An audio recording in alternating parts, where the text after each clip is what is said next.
Hi, it's MrByZ. I'm back again. Today I'm going to be looking at the vintage collection once again. Last time I looked at two of the new figures with Darth Vader and Moff Gideon. I'd purchased this at Walmart and I got my order in from Hasbro Pulse. Now I can take a look at Beskar armor, Mandalorian, the Armorer, and Capt Rex. Let's go ahead and take a look at these. Okay, so these are our three other figures. Like I said, if you want to look at, I've already done the review on Moff Gideon and Darth Vader, but I thought I'd take a look at these three. I'm going to start with the Armorer today, since this is the completely new figure here. So you can see it's great card art on that. Loving some of the card art they've selected for this. She got her tools in there, and just kind of look at what's on the back there.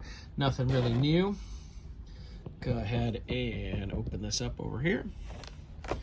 Got a rusty trusty knife here, so I can take the bubble off because, you know, well, I'll save the card. I've got stacks and stacks of these vintage cards. Actually, I've got stacks and stacks of just card backers from the last 25 years, really, all over the place. Several boxes full. Why? I don't know. What am I going to do with them?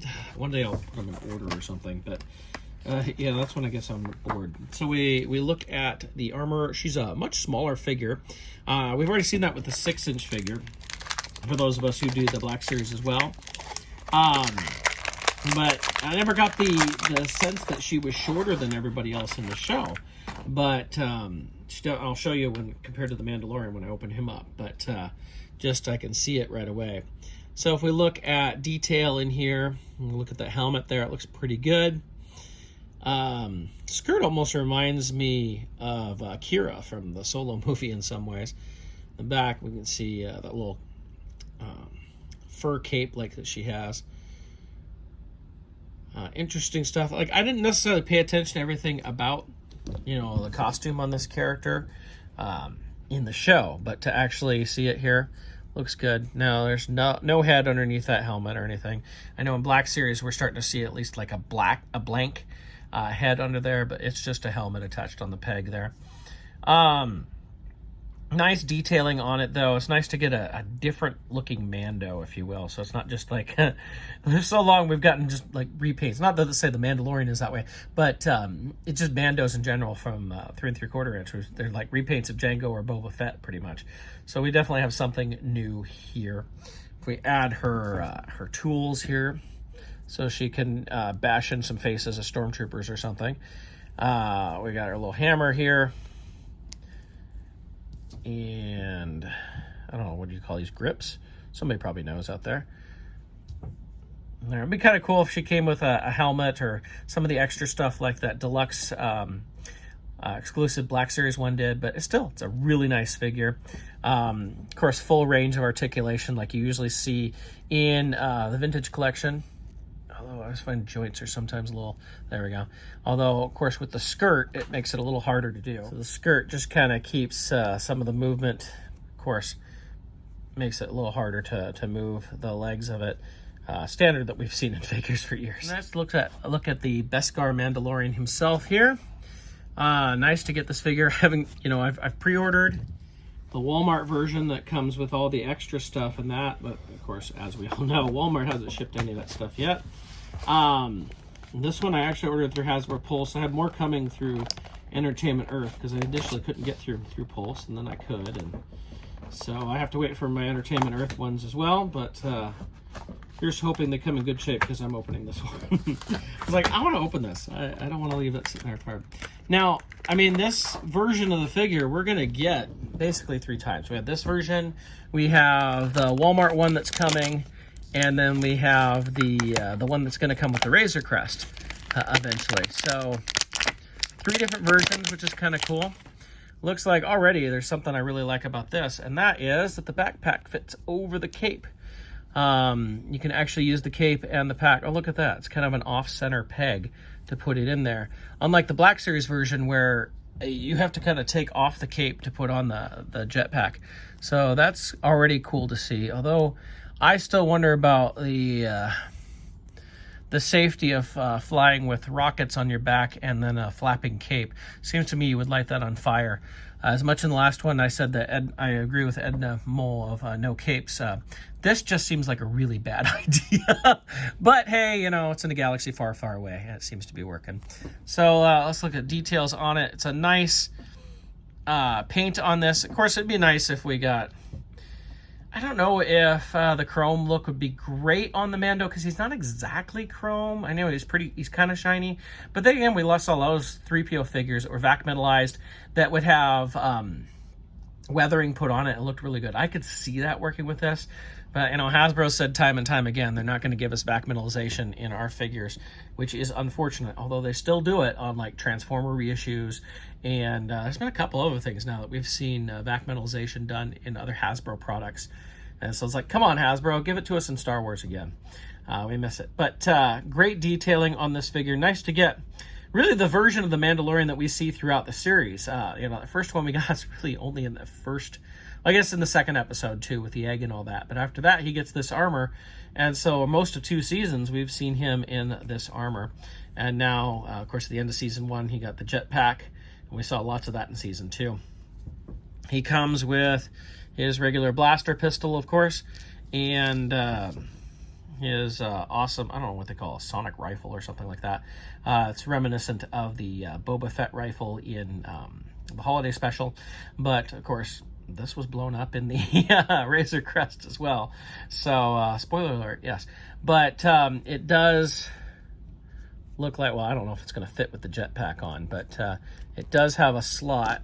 Let's see if it'll fit with the jetpack. If I put the gun, there's a little slot on the belt right there.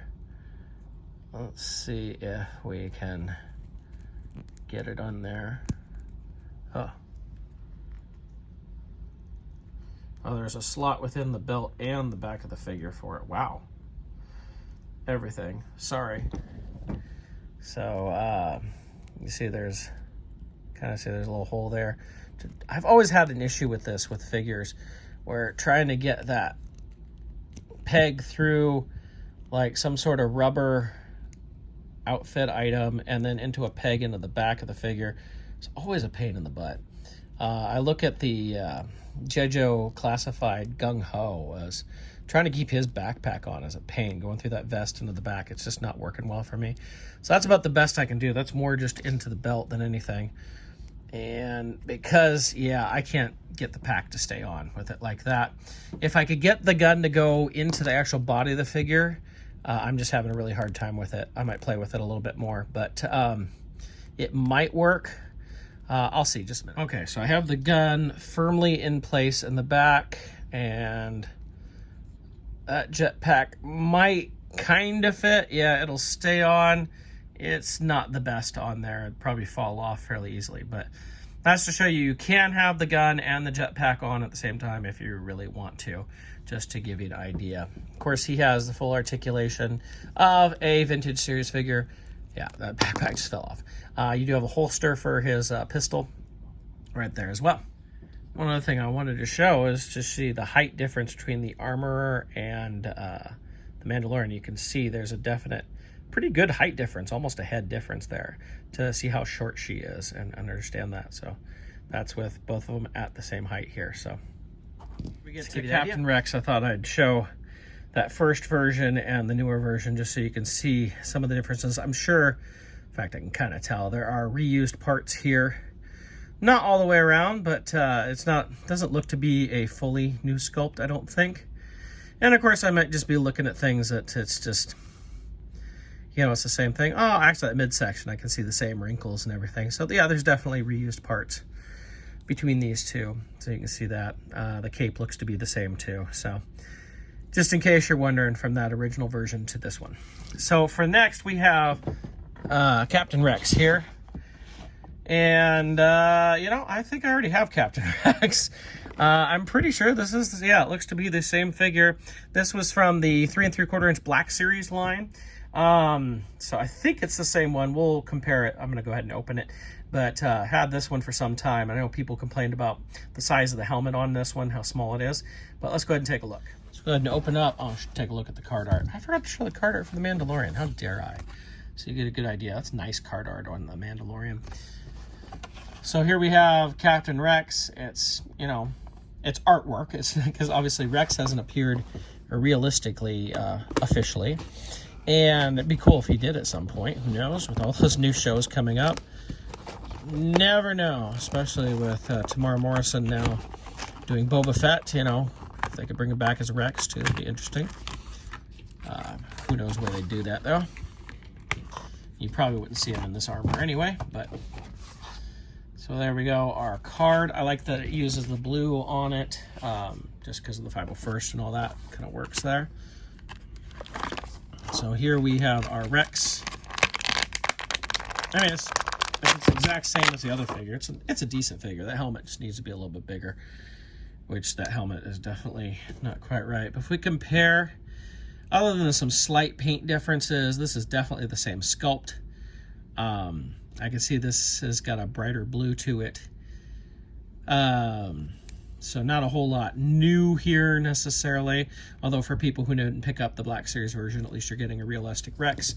And finally on a vintage card. They were supposed to release that one that came on Black Series on vintage card. At least it was scheduled to, and then the vintage series ended.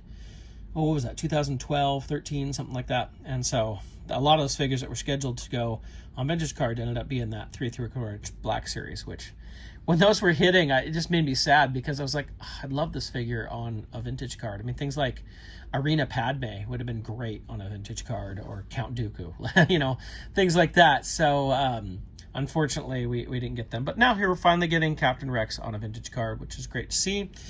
He only comes with his 2 pistols, no rifle or anything, just like the original version. So, and he does have holsters for these. So get these out. How much tape Hasbro uses to do that stuff. He does have great articulation, even the wrist articulation here, which is nice to have. You can see all the different markings on him for the tallies. He's put like on his helmet and his armor and everything, which is really good to see. Considering now I have 2 of these, I have to display them a little bit differently, so we'll go ahead and put his pistols in his hands rather than in his holsters. I know, it's a great close-up of my hand. Isn't that great? Glad I took a shower. Let's see. Ooh, this one doesn't want to go in there too well. And I'm sure it's reusing hands that were from like a clone trooper as well. So there we go. So you can see he holds his pistols pretty well. And, you know, go look at the older version and see the pistols in the holsters, that they work just fine that way too. So that's a look at Captain Rex. Not a whole lot here because it's not really a new figure per se. I like the brighter colors on it. That's a good opportunity for people to pick one up if they didn't get one originally. Looking at these 3 figures, obviously, to me, the standout is the Armorer because it's an all-new figure. It's something we've never had either in 3 3/4 inch. The Beskar Armor Mando is definitely needed. But of course, we're going to have 2 more versions of him coming anyway, and it uses a lot of pieces from the original. And Captain Rex is just the same old mold that we've had before. It would have been nice if they'd updated his helmet. Hasbro had said something about updating that at some point, and definitely listening for updates on that stuff. We'll see if that actually happens. But that's a look at those 3 figures. I hope this helps you decide if they are worthwhile for you.